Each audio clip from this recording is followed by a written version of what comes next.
ಈ ದಿನ ವಿಶೇಷವಾಗಿ ಒಂದು ಸಂಗತಿಯ ಕುರಿತು ನಿಮ್ಮೊಟ್ಟಿಗೆ ಮಾತನಾಡಬೇಕು. ಒಂದು ವಿಶೇಷವಾದ ಸಂಗತಿಯ ಕುರಿತು ಆತನ ವಾಕ್ಯದ ಮೂಲಕ ನಿಮ್ಮೊಟ್ಟಿಗೆ ಮಾತನಾಡಬೇಕು. ಹಲ್ಲೆಲೂಯ. ನಾನು ಈ ದಿನದ ವಾಕ್ಯಕ್ಕಾಗಿ ಒಂದು ವಿಶೇಷವಾದ ವಚನವನ್ನ ಆರಿಸಿಕೊಂಡಿದ್ದೇನೆ.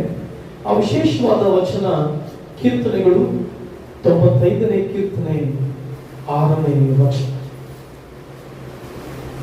ಕೀರ್ತನೆಗಳು 95ನೇ ಕೀರ್ತನೆ 6ನೇ ವಚನ. ಬನ್ನಿರಿ, ನಮ್ಮ ನಿರ್ಮಾಣಿಕನಾದ ಯೆಹೋವನಿಗೆ ಸಾಷ್ಟಾಂಗವಾಗಿ ಆರಾಧಿಸೋಣ. ಆತನು ನಮ್ಮ ದೇವರು, ನಾವು ಆತನು ಪಾಲಿಸುವ ಪ್ರಜೆಯು, ಆತನ ಕೈ ಕೆಳಗಿರುವ ಹಿಂಡು ಆಗಿದ್ದೇವೆ. ಪ್ರಿಯ ದೇವರ ಮಕ್ಕಳೇ, ಪರಾತ್ಪರನಾದ ದೇವರು ಬನ್ನಿರಿ ನಮ್ಮ ನಿರ್ಮಾಣಿಕನಾದ ಯೆಹೋವನಿಗೆ ಸಾಷ್ಟಾಂಗವಾಗಿ ಆರಾಧಿಸುವ ಎಂಬುದಾಗಿ ದೇವರ ವಾಕ್ಯದಲ್ಲಿ ಬಂದಿದೆ. ನಾನು ಇದನ್ನ ವಿಶೇಷವಾಗಿ ಆರಾಧನೆಯ ಬಗ್ಗೆ ನಿಮ್ಮೊಟ್ಟಿಗೆ ಮಾತನಾಡ್ತಾನೆ. ಆರಾಧನೆ ಬಹು ವಿಶೇಷವಾದದ್ದು. ದೇವರಿಗೆ ಸಲ್ಲಬೇಕಾದ ಆರಾಧನೆ ಬಹಳ ಪ್ರಾಮುಖ್ಯವಾದದ್ದು. ದೇವರಿಗೆ ಸಲ್ಲಬೇಕಾದ ಆರಾಧನೆಯನ್ನ ದೇವರು ಕೊಟ್ಟುಬಿಡು. ದೇವರು ಈ ವಚನದಲ್ಲಿ ಬನ್ನಿರಿ ನಮ್ಮ ನಿರ್ಮಾಣಿಕನಾದ ಯೆಹೋವನಿಗೆ ಸಾಷ್ಟಾಂಗವಾಗಿ ಆರಾಧಿಸೋಣ ಎಂಬುದಾಗಿ ಬರೆಯಲ್ಪಟ್ಟಿದೆ. ಅಂದ್ರೆ ದೇವರಲ್ಲಿ ಎಲ್ಲರನ್ನೂ ಬಲಾತ್ಕಾರವಾಗಿ ನನ್ನನ್ನು ಆರಾಧಿಸಿರಿ ಎಂಬುದಾಗಿ ಹೇಳ್ತಾ ಇಲ್ಲ. ಬಲಾತ್ಕಾರವಾಗಿ ಬಂದು ನನ್ನನ್ನು ಸ್ತುತಿಸಿರಿ ಎಂಬುದಾಗಿ ಹೇಳ್ತಾ ಇಲ್ಲ. ಬದಲಾಗಿ ದೇವರು ಇನ್ವಿಟೇಷನ್ ಅನ್ನ ಕೊಡ್ತಾ ಇದ್ದಾನೆ. God did not give a command to worship him, but he gave an invitation to worship living God. ದೇವರು ಜನರಿಗೆ ಕಮಾಂಡ್ ಮಾಡಲಿಲ್ಲ ನನ್ನ ಆರಾಧಿಸಿ ಅಂತ. ಕಮಾಂಡ್ ಮಾಡಿದ್ರೆ, ಆಜ್ಞೆ ಮಾಡಿದ್ರೆ ಬೇರೆ, ಆದ್ರೆ ದೇವರಲ್ಲಿ ಇನ್ವಿಟೇಷನ್ ಕೊಡ್ತಾ ಇದ್ದಾರೆ. ಕಮ್. ಅದಕ್ಕೆ ಮತ್ತಾಯ ಸುವಾರ್ತೆ 11ನೇ ಅಧ್ಯಾಯದಲ್ಲಿ 28-29ನೇ ವಚನದಲ್ಲಿ ರೀತಿ ಬಂದಿದೆ. ಬನ್ನಿರಿ ಎಲ್ಲೇ ಕಷ್ಟಪಡುವವರೇ, ಹೊರ ಹೊತ್ತವರೇ, ನೀವೆಲ್ಲರೂ ನನ್ನ ಬಳಿಗೆ ಬನ್ನಿರಿ ಅಂದರು. ಅಂದ್ರೆ ಇಲ್ಲಿ ದೇವರು ಪ್ರಾಮುಖ್ಯವಾಗಿ ಒಂದು ಇನ್ವಿಟೇಷನ್ ಅನ್ನ ಜನರು ಕೊಡ್ತಾ ಇದ್ದಾನೆ. ನನ್ನನ್ನು ಆರಾಧಿಸುವುದಕ್ಕಾಗಿ ಬನ್ನಿರಿ ಅಂದ್ರು.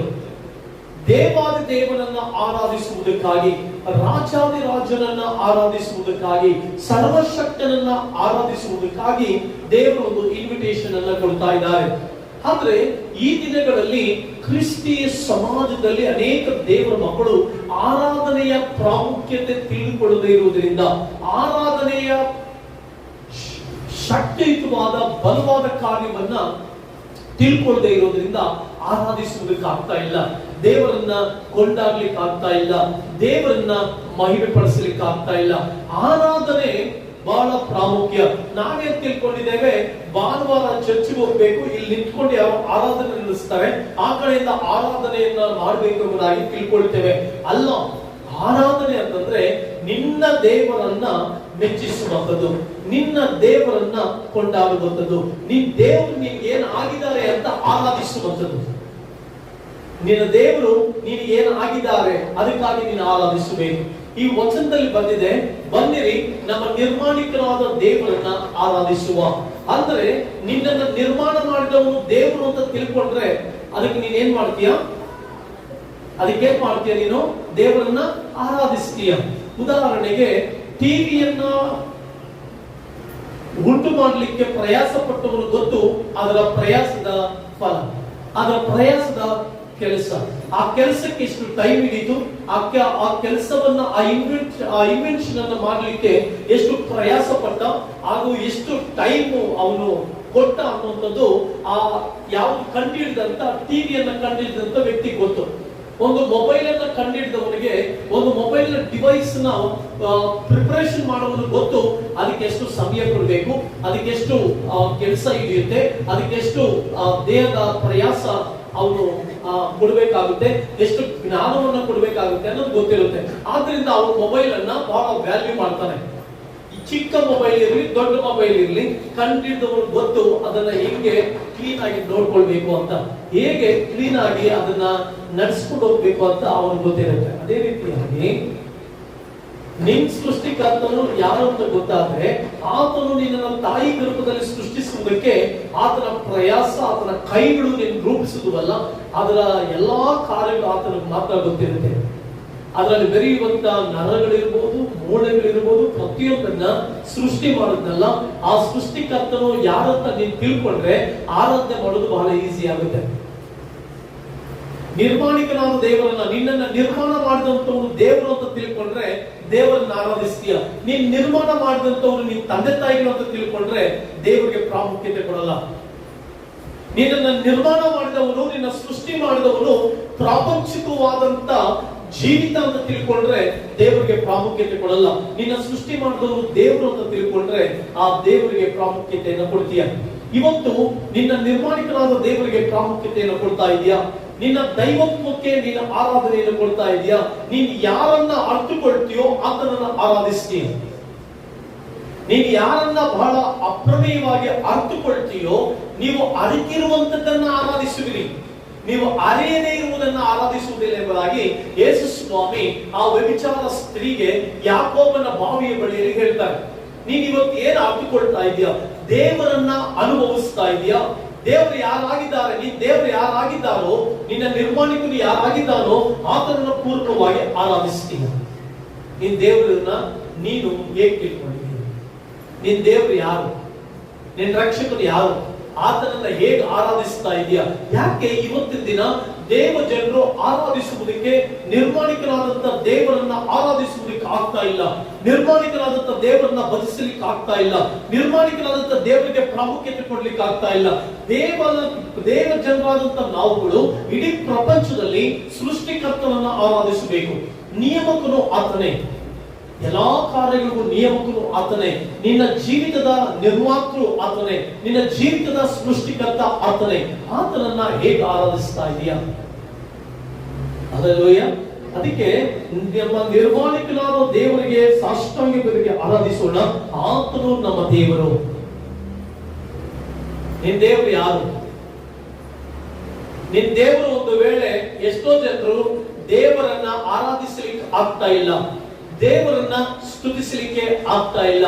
ಇಲ್ಲಿ ಕೀರ್ತನೆಗಾರ ಬರಿತಾ ಇದ್ದಾನೆ, ನಮ್ಮ ನಿರ್ಮಾಣಿಕನಾದ ದೇವರನ್ನ ಆರಾಧಿಸೋಣ. ಅಂದ್ರೆ ನಮ್ಮನ್ನ ಸೃಷ್ಟಿ ಮಾಡಿದವನು ದೇವರು, ಆತನ ದೇವರಾಗಿದ್ದಾನೆ, ಆದ್ದರಿಂದ ನಾನು ಆತನ ಆರಾಧಿಸ್ತೇನೆ. ಅದರ ಅರ್ಥ ಎಷ್ಟೋ ಜನರು ದೇವರನ್ನ ಆರಾಧಿಸಲಿಕ್ಕೆ ಆಗ್ತಾ ಇಲ್ಲ. ಕಾರಣ ಅವ್ರ ದೇವರು ಯಾರು? ಎಷ್ಟೋ ಜನರಿಗೆ ಅವರ ದೇವರು ಕೆಲಸವಾಗಿ ಬಿಟ್ಟಿದ್ದಾನೆ. ಎಷ್ಟೋ ಜನರಿಗೆ ದೇವರು ಅವರ ಹಣವಾಗಿ ಬಿಟ್ಟಿದೆ. ಎಷ್ಟೋ ಜನರಿಗೆ ದೇವರು ಎಜುಕೇಶನ್ ಆಗ್ಬಿಟ್ಟಿದೆ. ಎಷ್ಟೋ ಜನರಿಗೆ ದೇವರು ಮನೆಯ ಫಂಕ್ಷನ್ಸ್ ಗಳಾಗ್ಬಿಟ್ಟಿದೆ. ಎಷ್ಟೋ ಜನರಿಗೆ ಅವರ ದೇವರು ಅವರ ಎಂಜಾಯ್ಮೆಂಟ್ ಆಗ್ಬಿಟ್ಟಿದೆ. So that's why they could not worship their god. Many peoples, the Christians and godly peoples, they become idols. ಒಂದು ಐಡಲ್ ಆಗಿ ಕುತ್ಕೊಂಡ್ಬಿಟ್ಟಿದ್ದೇವೆ ನಾವು. ಇಲ್ಲಿ ಕೀರ್ತನೆಗಾರರು ಬರಿತಾ ಇದ್ದಾನೆ, ನನ್ನ ದೇವರು ನನ್ನ ಸೃಷ್ಟಿಕರ್ತ, ಆದ್ದರಿಂದ ನಾನು ಸಾಷ್ಟಾಂಗವರೆಗೆ ನಾನು ಆರಾಧಿಸ್ತೇನೆ. How many of you here, ನೀವು ಇಲ್ಲಿ ಎಷ್ಟು ಜನರು ನಿಮ್ ದೇವರನ್ನ ಪ್ರಾಮುಖ್ಯವಾದ ದೇವರನ್ನಾಗಿ ಇಟ್ಕೊಂಡಿದ್ದೀರಿ? ನಿನ್ ದೇವರು ಯಾರು? ಕೀರ್ತನೆಗಾರನು ಹೇಳ್ತಾ ಇದ್ದಾನೆ, ನನ್ನ ದೇವರು ನನ್ನ ಸೃಷ್ಟಿಕರ್ತ, ಆತನಿಗೆ ಸಾಷ್ಟಾಂಗವರೆಗೆ ನಮಸ್ಕಾರ ಮಾಡ್ತೇನೆ, ಸಾಷ್ಟಾಂಗವರೆಗೆ ಆರಾಧಿಸ್ತೀನಿ ಅಂದ್ರು. ನಿನ್ ದೇವರು ಯಾರು? ಊಹಿಸುವರ್ಗ. ನಿನ್ ದೇವರು ಒಂದು ವೇಳೆ ಕೆಲಸ ಆಗಿರ್ಬೋದು, ಒಂದು ವೇಳೆ ನಿನ್ನ ಮಕ್ಕಳಾಗಿರ್ಬೋದು, ಒಂದು ವೇಳೆ ನಿನ್ನ ಮಕ್ಕಳಿಗೋಸ್ಕರ ನೀನು ಚರ್ಚ್ ಬಿಟ್ಟು ಹೋಗಿರ್ಬೋದು. ಆರಾಧನೆಯನ್ನು ಎಷ್ಟೋ ಜನರು ಮಕ್ಕಳಿಗೋಸ್ಕರ ಬಿಟ್ಟು ಹೋಗ್ತಾರೆ. ಆರಾಧನೆಯನ್ನು ಎಷ್ಟೋ ಜನರು ಕೆಲಸದ ನಿಮಿತ್ತವಾಗಿ ಬಿಟ್ಟು ಹೋಗ್ತಾರೆ. ಆರಾಧನೆಗೆ ಎಷ್ಟೋ ಜನರು ಎಜುಕೇಶನ್ ನಿಮಿತ್ತ ಬಿಟ್ಟು ಹೋಗ್ತಾರೆ. ಅದರ ಅರ್ಥ ಎಜುಕೇಶನ್ ನಿನ್ ದೇವರಾಗಿ ಮಾರ್ಪಟ್ಟಿದ್ದಾರೆ, ಕೆಲಸ ನಿನ್ ದೇವರಾಗಿ ಮಾರ್ಪಟ್ಟಿದ್ದಾರೆ. ದಟ್ ಮೀನ್ಸ್ ನಿನ್ ಕೆಲಸನೇ ನಿನ್ ದೇವರು ಅಂತಂದ್ರೆ ನೀನ್ ನಿರ್ಮಾಣಿಕನನ್ನ ನೀನ್ ಆರಾಧಿಸ್ಲಿಕ್ಕೆ ಆಗ್ತಾ ಇಲ್ಲ. ಯಾಕೆ ದೇವರನ್ನ ಆರಾಧಿಸ್ಲಿಕ್ಕೆ ಆಗ್ತಾ ಇಲ್ಲ ಅಂತಂದ್ರೆ ನಿನ್ ಜೀವಿತದಲ್ಲಿ ಕೆಲಸವನ್ನೇ ನೀನ್ ದೇವರಾಗಿ ಇಸ್ಕೊಂಡಿದೀಯ. ಪ್ರಿಯ ದೇವರ ಮಕ್ಕಳೇ, ಎಷ್ಟು ಜನರು ನಮ್ಮಲ್ಲಿ, ಎಷ್ಟು ಜನ ದೇವರ ಮಕ್ಕಳು ಯಾಕೆ ದೇವರನ್ನ ಆರಾಧಿಸ್ಲಿಕ್ಕೆ ಬರ್ಲಿಕ್ಕೆ ಆಗ್ತಾ ಇಲ್ಲ? ಯಾಕೆ ದೇವರನ್ನ ಸ್ತುತಿಸ್ಲಿಕ್ಕೆ ಆಗ್ತಾ ಇಲ್ಲ? ಯಾಕೆ ದೇವರ ನಾಮವನ್ನ ಘನಪಡಿಸ್ಲಿಕ್ಕೆ ಆಗ್ತಾ ಇಲ್ಲ ಅಂತಂದ್ರೆ ಇಲ್ಲಿ ಕೀರ್ತನೆಗಾರನ ಪ್ರಕಾರ ಕೀರ್ತನೆಗಾರನಿಗೆ ಅವರ ದೇವರು, ಕೀರ್ತನೆಗಾರನ ದೇವರು ಯಾರಾಗಿದ್ರು ಅಂತಂದ್ರೆ ದೇವಾದಿ ದೇವನಾಗಿದ್ದ, ಸೃಷ್ಟಿಕರ್ತನಾಗಿದ್ದ, ರಾಜಾದಿರಾಜನಾಗಿದ್ದ, ಅದ್ಭುತ ಸ್ವರೂಪನಾಗಿದ್ದ, ಇಡೀ ಭೂಮಂಡಲವನ್ನೇ ಸೃಷ್ಟಿ ಮಾಡಿದ ಸೃಷ್ಟಿಕರ್ತನಾಗಿದ್ದ. ಆದ್ದರಿಂದ ಸಾಷ್ಟಾಂಗವರೆಗೆ ಆರಾಧಿಸ್ತಾರೆ. He bow down and he worship his creator. Who is our creator? Hallelujah. ಯಾವುದನ್ನು ಆರಾಧಿಸ್ತಾ ಇದೆಯಾ ಇವತ್ತು? ಯಾವುದನ್ನು ಸ್ತುತಿಸ್ತಾ ಇದೆಯಾ? ಯಾವುದನ್ನ ಕೊಂಡಾಡ್ತಾ ಇದೆಯಾ? ಯಾಕೆ ಆರಾಧನೆಗೆ ಬರ್ಲಿಕ್ಕೆ ಆಗ್ತಾ ಇಲ್ಲ ಅಂತಂದ್ರೆ, ವಿಮೋಚನ ಕಾಂಡಕ್ಕೆ ನಾವು ಸ್ವಲ್ಪ ಹೋಗುವಾಗ ವಿಮೋಚನ ಕಾಂಡದಲ್ಲಿ ಬಹಳ ಅದ್ಭುತವಾದಂತಹ ಚಿತ್ರೀಕರಣ ನಮಗೆ ಸಿಗುತ್ತೆ. ವಿಮೋಚನ ಕಾಂಡದಲ್ಲಿ ಒಂದು ಅದ್ಭುತವಾದ ಚಿತ್ರೀಕರಣ ನಮಗೆ ಸಿಗುತ್ತೆ. ಆ ಚಿತ್ರೀಕರಣ ಏನಂತಂದ್ರೆ, ಇಸ್ರಾಯೇಲ್ಯರು, ಬಂಧನದಲ್ಲಿದ್ದಂತ ಇಸ್ರಾಯೇಲ್ಯರು ಬಿಡುಗಡೆ ಮಾಡುವುದಕ್ಕಾಗಿ ನಾಯಕನಾಗಿ ಬಂದಂತ ಮೋಶೆ ಮತ್ತೆ ಫರೋಹ. ಇಸ್ರಾಯೇಲ್ಯರು, ಬಿಟ್ಟಿ ಕೆಲಸ ಮತ್ತೆ ಮೋಶೆ, ಈ 4 ಜನರನ್ನ ಜ್ಞಾಪಕದಲ್ಲಿ ಇಟ್ಕೊಳ್ಳಿ. ಪ್ರಿಯ ದೇವರ ಮಕ್ಕಳೇ, ಮೋಶೆ ದೇವರಿಂದ ಅಭಿಷೇಕಿಸಲ್ಪಟ್ಟವನಾಗಿ, ದೇವರಿಂದ ಉತ್ತೇಜನವನ್ನು ಪಡೆದು, ದೇವರಿಂದ ಪ್ರೇರಣೆಯನ್ನು ಹೊಂದಿ ಇಸ್ರಾಯೇಲ್ಯರನ್ನ ಬಿಡುಗಡೆ ಮಾಡಲಿಕ್ಕೆ ಬಂದ. ಇಸ್ರಾಯೇಲರನ್ನ ಬಿಡುಗಡೆ ಮಾಡಬೇಕಾದ್ರೆ ಇಸ್ರಾಯೇಲರನ್ನ ಹಾಗೆ ಬಿಡುಗಡೆ ಮಾಡ್ಲಿಕ್ಕೆ ಸಾಧ್ಯವಿಲ್ಲ. ಇಸ್ರಾಯೇಲರು ಬಂಧನದಲ್ಲಿದ್ರು. ಇಸ್ರಾಯೇಲರು ಫರೋಹನ ಆಸ್ಥಾನದಲ್ಲಿ ಅವರು ಕೂಲಿಯಾಳುಗಳಾಗಿ, ಜೇತಾಳುಗಳಾಗಿ ಕೆಲಸ ಮಾಡ್ತಾ ಇದ್ರು. ಅಂತ ಸಂದರ್ಭದಲ್ಲಿ ಅವ್ರನ್ನ ಬಿಡುಗಡೆ ಮಾಡಬೇಕು. ಫರೋಹನ ಸುಮ್ಮನೆ ಬಿಡ್ತಾನ? ಮೋಶೆ ಹೇಳ್ತಾನೆ, ನಾವು ನಮ್ಮ ದೇವರನ್ನ ಆರಾಧಿಸಬೇಕು, ದೇವರನ್ನ ಸ್ತುತಿಸಬೇಕು, ದೇವರನ್ನ ಕೊಂಡಾಡಬೇಕು, ದೇವರಿಗೆ ಯಜ್ಞಗಳನ್ನ ಅರ್ಪಿಸಬೇಕು. ಆದ್ರಿಂದ ದೂರದ ಬೆಟ್ಟಕ್ಕೆ ಹೋಗಿ ನಾವು ಆರಾಧನೆ ಮಾಡಿ ಬರ್ತೀವಿ ಅಂದ್ರೆ, ಫರೋಹ ಹೇಳ್ತಾನೆ, ಫರೋಹ ಏನ್ ಉತ್ತರ ಕೊಡ್ತಾನೆ ಗೊತ್ತಾ? ನೀವು ಒಂದು ವೇಳೆ ಆರಾಧಿಸೋದಕ್ಕೆ ಹೋಗ್ಬಿಟ್ರೆ ನಿಮ್ಮ ದೇವರ ದಯೆ ನಿಮಗೆ ಸಿಗ್ಬಿಡುತ್ತೆ, ದೇವರ ಆಶೀರ್ವಾದ ನಿಮಗೆ ಸಿಗುತ್ತೆ, ದೇವರ ಮಹಿಮೆ ನಿಮಗೆ ಸಿಗ್ಬಿಡುತ್ತೆ, ದೇವರ ಅತಿಶಯ ನಿಮಗೆ ಸಿಗ್ಬಿಡುತ್ತೆ. ಸೊ ನಾನು ಆರಾಧನೆ ಮಾಡಕ್ ಬಿಡೋದಿಲ್ಲ. ನೀವೇನಾದ್ರೂ ದೇವರನ್ನ ಆರಾಧಿಸಿಬಿಟ್ರೆ, ಆತನೇ ಸೃಷ್ಟಿಕರ್ತ, ಆತನೇ ಸತ್ಯ ದೇವರು, ಆತನನ್ನ ಆರಾಧಿಸಿಬಿಟ್ರೆ ಯಾರ ದಯ ನಿಮಗೆ ಸಿಗ್ಬಿಡುತ್ತೆ? ದೇವರ ದಯ ನಿಮಗೆ ಸಿಗ್ಬಿಡುತ್ತೆ. ದೇವರ ದಯ ನಿಮಗೆ ಸಿಗ್ಬಿಟ್ರೆ, ದೇವರ ದಯ ನಿಮಗೆ ಜೀವಿತಕ್ಕೆ ಸಿಕ್ಕಿದ್ರೆ, ದೇವರ ದಯ ನಿಮಗೆ ಕುಟುಂಬಕ್ಕೆ ಸಿಕ್ಕಿದ್ರೆ ನೀನು ಆಶೀರ್ವದಿಸಲ್ಪಡುವೆ. ಸೊ ಆದ್ರಿಂದ ಆರಾಧನೆಗೆ ಹೋಗ್ಬೇಡ. Don't go to church. Satan will say, and he will catch you, and he will misguide you to some way where you don't get time to worship your creator. ನಿನ್ ಸೃಷ್ಟಿಕರ್ತನನ್ನ ಆರಾಧಿಸುವುದಕ್ಕೆ ಸೈತಾನನು ಬಿಡದೆ ವಂಚಿಸಿ ನಿನ್ನ ಡೈವರ್ಟ್ ಮಾಡ್ತಾನೆ. ಯಾಕಂದ್ರೆ ದೇವರಿಗೆ ನಿನ್ನ ಆರಾಧನೆ ಸಲ್ಲಿಸಿದ್ರೆ, ನಿನ್ನ ಸೃಷ್ಟಿಕರ್ತನಿಗೆ ನೀನು ಸ್ತೋತ್ರ ಸಲ್ಲಿಸುವುದು ಸಿಕ್ಕಿದ್ರೆ ನೀನು ಆಶೀರ್ವದಿಸಲ್ಪಡುವಿ, ನೀನು ಅಭಿವೃದ್ಧಿ ಹೊಂದುವಿ, ನೀನು ಉನ್ನತ ಸ್ಥಾನಕ್ಕೆ ಇರುವಿ, ನೀನು ಅಭಿವೃದ್ಧಿ ಆಗುವಿ. ಸೈತಾನನಿಗೆ ನೀನು ಅಭಿವೃದ್ಧಿ ಆಗುವುದು ಇಷ್ಟ ಇಲ್ಲ. ಸೈತಾನನಿಗೆ ನೀನು ಮೇಲ್ ಬರುವಂತದ್ದು ಇಷ್ಟ ಇಲ್ಲ. ಅದಕ್ಕೆ ಯೋಹಾನ ಬರೆದ ಸುವಾರ್ತೆ 10ನೇ ಅಧ್ಯಾಯ 10ನೇ ವಚನದಲ್ಲಿ ಬಹಳ ಅದ್ಭುತವಾದಂತ ವಚನ ಬಂದಿದೆ. ಶತ್ರುವು ಅಂದ್ರೆ ಕಳ್ಳನು ಕದ್ದುಕೊಳ್ಳುವುದಕ್ಕೂ, ಹಾಳು ಮಾಡುವುದಕ್ಕೂ, ಕೊಯ್ಯುವುದಕ್ಕೂ ಬರ್ತಾನೆ ಹೊರತು ಮತ್ಯಾವುದಕ್ಕೂ ಬರುವುದಿಲ್ಲ. ನಾನಾದರೂ ಅವುಗಳಿಗೆ ಜೀವವಿರಬೇಕೆಂತಲೂ, ಅದು ಸಮೃದ್ಧಿಯಾಗಿರಬೇಕೆಂತಲೂ ಬಂದೆನು. The Satan is a stealer. He is the thief. He will steal peace.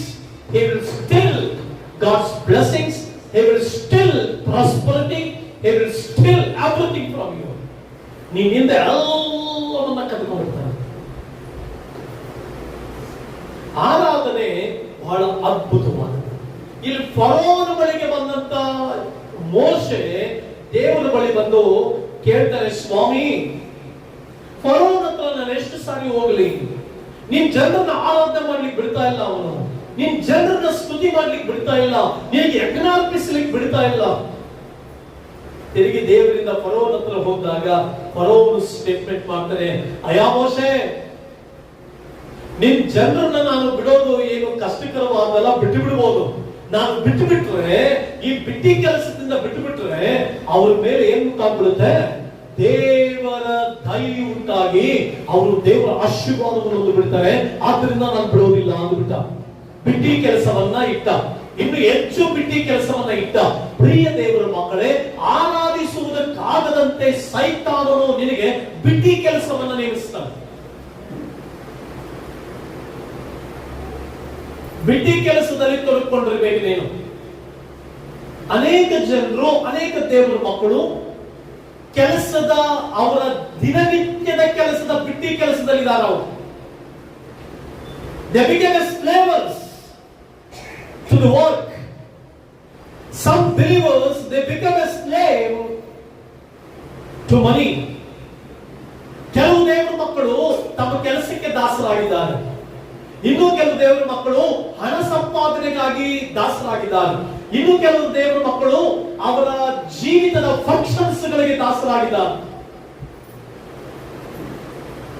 ನಾನು ನನ್ನ ಜೀವಿತದಲ್ಲಿ ಭಾನುವಾರ ಎಷ್ಟೇ ಫಂಕ್ಷನ್ಸ್ ಗಳಿರಲಿ, ಆವತ್ತಿನ ದಿನ ಅದು ಎಂತ ದೊಡ್ಡ ವ್ಯಕ್ತಿಯ ಫಂಕ್ಷನ್ ಇರಲಿ, no, my function is in the presence of the Lord. ನನ್ನ ಫಂಕ್ಷನ್ ಎಲ್ಲಿ, ನನ್ನ ಹಬ್ಬ ಎಲ್ಲಿ, ನನ್ನ ಖುಷಿ ಎಲ್ಲಿ ಅಂತ ದೇವರ ಸನ್ನಿಧಾನದಲ್ಲಿ ಅದನ್ನು ಆರಾಧಿಸುವುದರಲ್ಲಿಯೇ. ಬಿಕಾಸ್ ನೀನು ನಿರ್ಮಾಣಿಕನು ನೀನಲ್ಲ, ನೀನು ಸೃಷ್ಟಿ ಮಾಡಿದವನು ನೀನಲ್ಲ, ನೀನು ಸೃಷ್ಟಿ ಮಾಡಿದಂತವ್ರು ಯಾವುದೋ ವ್ಯಕ್ತಿಗಳಲ್ಲ. ನಿನ್ ತಾಯಿಯ ಗರ್ಭದೊಳಗಡೆ ಸೃಷ್ಟಿ ಮಾಡಿದ, ಅದ್ಭುತವಾಗಿ ಸೃಷ್ಟಿ ಮಾಡಿದವರು ನಿನ್ನ ನಿರ್ಮಾಣಿಕನಾದ ದೇವರು, ನಿನ್ನ ಸರ್ವಶಕ್ತನಾದ ದೇವರು, ನಿನ್ನ ಅದ್ಭುತವಾದ ದೇವರು. ಆತನನ್ನು ಆರಾಧಿಸುವುದಕ್ಕಾಗಿ ನಿನ್ನ ಜೀವಿತವನ್ನು ಒಪ್ಪಿಸಿಕೊಂಡೆ, ಆತನ ಆರಾಧಿಸುವುದಕ್ಕಾಗಿ ನೀನು ದೇವರಿಗೆ ಒಪ್ಪಿಸಿಕೊಂಡೆ, ನೀನು ಆರಾಧಿಸುವುದಕ್ಕಾಗಿ ನಿನ್ನ ರಕ್ಷಕನಿಗೆ ಸಮಯ ಕೊಡದೆ, ಆರಾಧಿಸುವುದಕ್ಕಾಗಿ ನಿನ್ನ ಜೀವಿತವನ್ನು ಕೊಡಬೇಕು, ಆರಾಧಿಸುವುದಕ್ಕಾಗಿ ನಿನ್ನ ಜ್ಞಾನವನ್ನು ಕೊಡಬೇಕು, ಆರಾಧಿಸುವುದಕ್ಕಾಗಿ ನಿನ್ನ ಎಲ್ಲ ಸಂಪತ್ತನ್ನು ಕೊಡಬೇಕು, ನೀನು ಆರಾಧಿಸುವುದಕ್ಕಾಗಿ ನಿನ್ನ ಹತ್ರ ಇರುವಂತದ್ದೆಲ್ಲವನ್ನ ದೇವರಿಗೆ ಅರ್ಪಿಸಬೇಕು. ಸಾಷ್ಟಾಂಗವೆರಗೆ ಅಂದ್ರೆ ಅರ್ಥ ಏನು? ಸಾಷ್ಟಾಂಗವೆರಗೆ ಆರಾಧಿಸುವುದಂದ್ರೆ ಅರ್ಥ ಏನು? What is the meaning of ಬೋಧಂ? ಆರಾಧನೆ ಅಂದ್ರೆ ಸುಮ್ಮನೆ ಅಲ್ಲ. ಸಾಷ್ಟಾಂಗವೆರಗೆ ಅಂದ್ರೆ, ಸಾಷ್ಟಾಂಗವೆರಗೋದು ಹೆಂಗೆ? ಬಾಮ ಇಲ್ಲಿ ಸರೋಜಿ, ಸಾಷ್ಟಾಂಗವೆರಗೆ ಆರಾಧಿಸೋದಂದ್ರೆ ಹೆಂಗೆ ತೋರಿಸು, ಓಡ್ ಬರ್ಬೇಕು ಬೇಗ. ಯಾಕೆ ದೇವರು ಸಾಷ್ಟಾಂಗವೆರಗೆ ಆರಾಧಿಸಬೇಕು ಅಂದ್ರೆ, ಬೇಗಮ್ಮ ಸಾಷ್ಟಾಂಗ ಇಲ್ಲಿ ಬೀಳ. ಅಲ್ಲ, ಇಲ್ಲ, ಇನ್ನೂ ಸಾಷ್ಟಾಂಗ ಇರಲಿಲ್ಲ, ತಲೆಯೆಲ್ಲ ಬಗ್ಸ ಹೆಂಗಿದಳಮ್ಮ? ಯಾಕೆ ದೇವರು ಅಲ್ಲಿ ಕೀರ್ತನೆಗಾರರು ಬರೀತಾ ಇದ್ದಾರೆ, ನಾನು ರಾಜನು ದೇವರು, ನನ್ನ ಸೃಷ್ಟಿಕರ್ತನು ದೇವರು, ಆತನ ದೇವರಾಗಿದ್ದಾನೆ. ಅಲ್ಲ, ಸಾಷ್ಟಾಂಗವೆರಗೆ ಆರಾಧಿಸಬೇಕಂತ ಅಂದ್ರೆ ಅರ್ಥ ಏನು ಗೊತ್ತಾ? ಸ್ವಾಮಿ, ಇನ್ನು ನಾನು ನನ್ನ ಜ್ಞಾನದಲ್ಲಾಗಲಿ, ನನ್ನ ವಿವೇಕದಲ್ಲಾಗಲಿ, ನನ್ನ ಐಶ್ವರ್ಯದಾಗಲಾಗಲಿ ನಾನು ಹೆಚ್ಚಳ ಪಡೋದಿಲ್ಲ. ಎಲ್ಲವನ್ನ ಯಾರಿಗರ್ಪಿಸಿ ಆರಾಧಿಸ್ತೇನೆ? ಯಾರಿಗರ್ಪಿಸಿ ಆರಾಧಿಸ್ತೇನೆ? ರಕ್ಷಿತ ಈ ಕಡೆ ಬಮ್ಮ, ಓಡ್ ಬಮ್ಮ ಬೇಗ. ನೀನ್ ಹಂಗೆ ಇರಮ್ಮ, ನೀನ್ ಎದ್ದೋಡ್ಬೇಡ. ಸ್ಟೈಲ್ ಆಗಿ ಆರಾಧನೆ ಮಾಡೋದು ಅಂದ್ರೆ ನೀವು ಹಂಗೆ ಮಲಗ್ತೀರ ಸುಮ್ಮನೆ ಹೆಂಗೆ? ಇದು ಸಾಷ್ಟಾಂಗವೆರಗೆ ಆರಾಧಿಸೋದ? ಇದು ಸಾಷ್ಟಾಂಗವೆರಗೆ ಆರಾಧಿಸೋದ? ಇದರ ಅರ್ಥ ಏನು ಗೊತ್ತಾ? ನನ್ನಲ್ಲಿ ಜ್ಞಾನ ಇದೆ, ನನ್ನಲ್ಲಿ ಹಣ ಇದೆ, ನನ್ನಲ್ಲಿ ಎಲ್ಲ ಇದೆ, ನಾನು ಒಳ್ಳೆ ಬಟ್ಟೆ ಹಾಕೊಂಡು ಬಂದಿದ್ದೀನಿ, ಆರಾಧನೆ ಮಾಡ್ತಾರೆ ಬನ್ನಿ. ಸ್ಟೈಲ್ ಆಗಿ ಜೀವಿತ ಬಾಮ ಇಲ್ಲಿ ಸ್ಟೈಲ್ ಆಗಿ ನಡ್ಕೊಂಬಮ್ಮ. ಸ್ಟೈಲ್ ಭಾನುವಾರ ಆರಾಧನೆಗಳಿಗೆ ಬನ್ನಿ ಅಂತಂದ್ರೆ, ದೇವರನ್ನ ಸ್ತುತಿಸಿ ಅಂತಂದ್ರೆ, ಗೊಂಬೆ ಅಲ್ಲ, ಯು ಆರ್ ನಾಟ್ ಐಡಲ್, ನೀನು ವಿಗ್ರಹ ಅಲ್ಲ, ನೀನು ದೇವರ ಸೃಷ್ಟಿ. ನೀನು ಯಾವ ಸೃಷ್ಟಿ? ದೇವರ ಸೃಷ್ಟಿ. ಇವನು ಆರಾಧಿಸ್ತಾ ಇರೋದು ದೇವರಿಗೆ ಇಷ್ಟ ಆಗುತ್ತಾ? ಈಕೆ ಆರಾಧಿಸ್ತಾ ಇರೋದು ದೇವರಿಗೆ ಇಷ್ಟ ಆಗುತ್ತಾ? ಯಾರು ಸಾಷ್ಟಾಂಗವೆರಗಿ ದೇವರಿಗೆ ಹತ್ರ ಬಿದ್ದು ಆರಾಧಿಸ್ತಾರೋ ಅವರ ಆರಾಧನೆ ದೇವರಿಗೆ ಇಷ್ಟ. ಸಾಷ್ಟಾಂಗವೆರಗಿ ತಮ್ಮನ್ನು ಒಪ್ಪಿಸಿಕೊಳ್ತಾರ. ಸಾಷ್ಟಾಂಗವೆರಗೋದಂದ್ರೆ ಅರ್ಥ ಏನು ಗೊತ್ತಾ? ನನ್ನನ್ನ ನಾನು ಇನ್ನು ಮುಂದೆ ನಾನು ಸಾಯ್ತೇನೆ, ನಾನು ಕೃಷ್ಣನಿಗಾಗಿ ಬದುಕ್ತೇನೆ, ನನಗೆ ನಾನು ಬದುಕೋದಿಲ್ಲ, ದೇವರ ಮುಂದೆ ಅಡ್ಡ ಬೀಳ್ತೇನೆ, ಇನ್ನು ನನಗೆ ಸಮಸ್ತವು ದೇವರೇ, ಸಮಸ್ತವು ಕೃಷ್ಣನೇ. I will worship him and bow down. ನನಗೆ ಮುಂದೆ ನಮಗೆ ಎಷ್ಟೇ ಜ್ಞಾನ ದೇವರು ಕೊಟ್ಟಿದ್ರು, ಎಷ್ಟೇ ವಿವೇಕ ಕೊಟ್ಟಿದ್ರು, ನಾವು ಹೀಗೆ ಆರಾಧಿಸೋದಿಲ್ಲ, ಸಾಷ್ಟಾಂಗವೆರಗಿ. ಅದರ ಅರ್ಥ ಏನು ಗೊತ್ತಾ? ಇನ್ನು ನನ್ನ ಬದುಕಿನಲ್ಲಿ ಎಲ್ಲವೂ ದೇವರೇ, ಎಲ್ಲವೂ ರಾಜನೇ, ಎಲ್ಲವೂ ದೇವರು, ಎಲ್ಲವೂ ದೇವರೇ. ಹಲ್ಲೆಲೂಯಾ. ಸಾಷ್ಟಾಂಗ ಬರುತ್ತಾ ಇದೆಯಮ್ಮ? ಎಲ್ಲವುಗಳನ್ನ ಗೇಟಿಂದ ಆಚೆ ಬಿಟ್ಟು ದೇವರಿಗೆ ಕೊಟ್ಟಿರುವಂತಹ ಸಮಸ್ತವನ್ನ ಆಚೆ ಇಟ್ಟು ದೇವರ ಆಲಯಕ್ಕೆ ಬಂದಾಗ ನಮ್ರತೆಯಿಂದ ದೀನ ಮನಸ್ಸಿನಿಂದ ದೇವರನ್ನ ಆರಾಧಿಸ್ತಾ ಇದೆಯಾ? ದೇವರನ್ನ ಸ್ತುತಿಸ್ತಾ ಇದೆಯಾ? ದೇವರನ್ನ ಕೊಂಡಾಡ್ತಾ ಇದೆಯಾ? If not, you are a show off ನಲ್ಲಿ ಗೊಂಬೆಗಳಿಗೆ ಏನಾಕಿರ್ತಾರೆ, ಒಳ್ಳೊಳ್ಳೆ ಬಟ್ಟೆಗಳನ್ನ ಹಾಕಿ ಶೋ ಮಾಡಿ ಇಟ್ಟಿರ್ತಾರೆ, ಆತರ ಶೋ. ಅಲ್ಲೆಲೂಯ ಪಾಠ, యేసయ్య పాట, నా సూత్రము చూడండి, నా గోత్రము చూడండి, నా అలంకారము చూడండి, ದೇವರು ಮೆಚ್ಚಲ್ಲ. ನಿನ್ನ ಜೀವಮಾನದಲ್ಲಿ ನೀನು ಸಾಷ್ಟಾಂಗವರೆಗೆ ಯೇಸುವಿಗೆ ಅಡ್ಡ ಬೀಳುವವರೆಗೂ you should bow down. What is the meaning of bow down? ಅಡ್ಡ ಬೀಳೋದಂದ್ರೆ ಅರ್ಥ ಏನು? ಸಾಷ್ಟಾಂಗವರೆಗೆ ಅಂದ್ರೆ ಅರ್ಥ ಏನು ಗೊತ್ತಾ? ಅಪ್ಪ, ಎಲ್ಲ ನೀನಯ್ಯ, ನನ್ನ ಜೀವಮಾನದ ದಿನಗಳೆಲ್ಲ ನಿನ್ನನ್ನು ಆರಾಧಿಸ್ತೇನಪ್ಪ, ನನ್ನನ್ನು ತಗ್ಗಿಸಿಕೊಟ್ಟವರಾಗಿ ನಿನ್ನನ್ನು ಆರಾಧಿಸ್ತೇನೆ ರಾಜ. ಅದಕ್ಕೆ ಮೋಶೆ ಕೇಳ್ತಾನೆ ಫರೋನ್ ಹತ್ರ ಹೋಗಿ, ಫರೋನ ಆರಾಧನೆ ಮಾಡ್ಬೇಕು, ನಮ್ಮ ದೇವರಿಗೆ ಯಜ್ಞ ಅರ್ಪಿಸ್ಬೇಕಂದಾಗ ಫರೋನಿಗೆ ಹೇಳ್ತಾನೆ, ಅಯ್ಯ ನೀನೇನಾದ್ರೂ ಆರಾಧನೆ ಮಾಡಿಬಿಟ್ರೆ ನಿನ್ ಮೇಲೆ ದೇವರ ದಯ ಉಂಟಾಗುತ್ತೆ, ದೇವರ ಆಶೀರ್ವಾದ ಉಂಟಾಗುತ್ತೆ, ಮತ್ತೆ ನಿಮ್ಮನ್ನು ಹಿಡಿಲಿಕ್ಕೆ ಯಾರಿಂದಲೂ ಸಾಧ್ಯವಿಲ್ಲ ಅಂದ್ರು.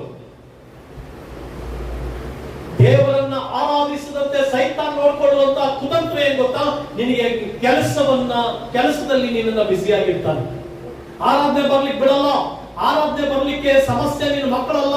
ಆರಾಧನೆಗೆ ಬರ್ಲಿಕ್ಕೆ ಸಮಸ್ಯೆ ನಿನ್ನ ಕೆಲಸ ಅಲ್ಲ. ಆರಾಧನೆಗೆ ಬರ್ಲಿಕ್ಕೆ ಸಮಸ್ಯೆ ನಿನ್ನ ಹಣ ಅಲ್ಲ. ಆರಾಧನೆ ಬರ್ಲಿಕ್ಕೆ ಸಮಸ್ಯೆ ನಿನ್ನ ಕುಟುಂಬ ಅಲ್ಲ. ಆರಾಧನೆಗೆ ಬರ್ಲಿಕ್ಕೆ ಸಮಸ್ಯೆ ನಿನ್ನ ಗಂಡ ಅಲ್ಲ. ಆರಾಧನೆಗೆ ಬರ್ಲಿಕ್ಕೆ ಸಮಸ್ಯೆ ನಿನ್ನ ಹೆಂಡತಿ ಅಲ್ಲ. ಆರಾಧನೆಗೆ ಆರಾಧನೆಗೆ ಬರುವುದಕ್ಕೆ ತಡೆ ಮಾಡುವಂತ ಸಮಸ್ಯೆ ನೀನು ಸೈತಾನನು. You want ಸೇತಾನ್. ಸೈತಾನನಿಗೆ ಹೇಳ್ಬಿಡ್ತಾನೆ, ಮನೆ ಕೆಲಸ ನೋಡು. ಸೈತಾನನಿಗೆ ಹೇಳ್ತಾನೆ, ಇಲ್ಲೊಂದು ಎಕ್ಸ್ಟ್ರಾ ಹಣ ಬರುತ್ತೆ. ಸೈತಾನನಿಗೆ ಹೇಳ್ತಾನೆ, ಫಸ್ಟ್ ಕೆಲಸ ಮುಗಿಸ್ಕೋ, ಇಷ್ಟು ಹಣ ಬರುತ್ತೆ, ಆಮೇಲೆ ಚರ್ಚ್ಗೆ ಹೋಗು, ಅಷ್ಟೊತ್ತಿಗೆ ಆರಾಧನೆ ಮುಗಿದೋಗಿರುತ್ತೆ. ಮನೆಯಲ್ಲಿ ಐರನ್ ಮಾಡ್ಲಿಲ್ಲ, ಸಮಯ ಜಾಸ್ತಿ ಆಗುತ್ತೆ. ಊಟ ತಿನ್ಲಿಲ್ಲ, ಸಮಯ ಜಾಸ್ತಿ ಆಗ್ತಾ ಹೋಗ್ತಾ ಇರುತ್ತೆ.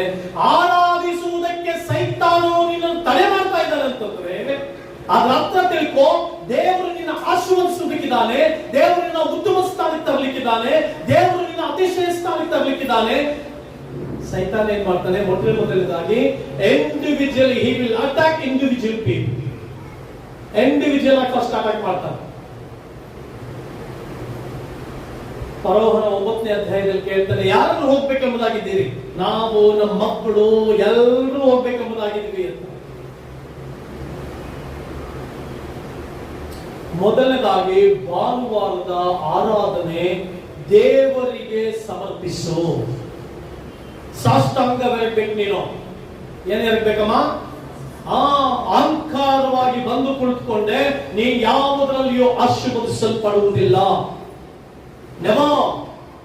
ಬರೆದಿಟ್ಕೊಂಡ್ಬಿಡು. ಆರಾಧನೆಯನ್ನ ನೀನು ಸೃಷ್ಟಿಕರ್ತರಿಗೆ ಸರಿಯಾದ ಆರಾಧನೆ ಕೊಡದೆ ಹೋದ್ರೆ, ಪೂರ್ಣ ಹೃದಯದಿಂದ ಆರಾಧನೆ ಕೊಡದೆ ಹೋದ್ರೆ, ಅದಕ್ಕೆ ದೇವರು ಹೇಳ್ತಾರೆ, ನಿನ್ನ ದೇವರಾದ ಕರ್ತನ ಪೂರ್ಣ ಪ್ರಾಣದಿಂದಲೂ, ಪೂರ್ಣ ಶಕ್ತಿಯಿಂದಲೂ, ಪೂರ್ಣ ಜ್ಞಾನದಿಂದಲೂ ಆರಾಧಿಸಬೇಕು ಅಂತ.